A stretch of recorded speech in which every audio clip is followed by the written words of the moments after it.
Okay, or the wind's died down. We're still on the Tajik on the left hand side, Afghanistan on the right hand side border. We really haven't seen that much of life on the Afghan side. Well, I mean, we have been close enough. I've made out a few donkeys and some houses and stuff, but most of it's been pretty barren. Anyway, so here we are on the Tajik side at another fort, actually.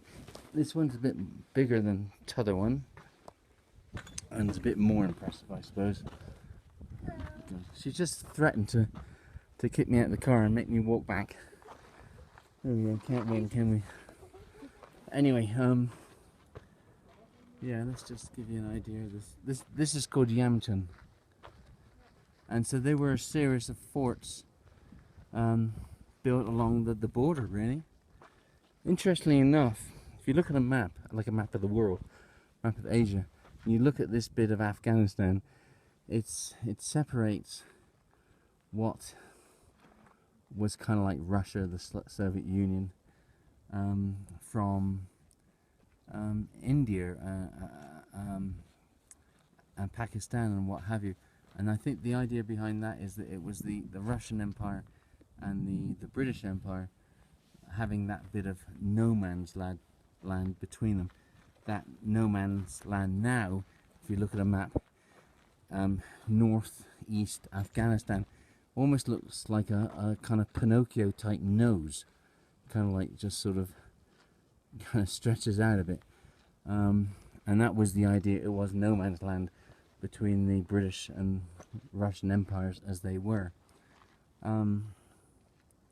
and so that would have been the bit on the left hand side, the Afghanistan bit, which would have been the no man's land, whereas where we are now, which is now Tajikistan, was part of the Soviet Union and I guess the Russian Empire as well. Sort of interesting if you kind of read up on it. Anyway, so you can see this fort's a bit more substantial than the last one. I'm not sure if the stones that were here, I mean some of them have fallen down, you can see, but I don't know if they've been nicked and people have used them to build local houses, or whether there's just been earthquakes. You know, this kind of territory would be prone to earthquakes, so I suppose it is possible that some of these stones are below us on the in the river, on the land, wherever. Or say if we check people's houses, maybe we can see some houses built of this stonework. Anyway, you get the idea. Okay, so from Yamchun, farewell.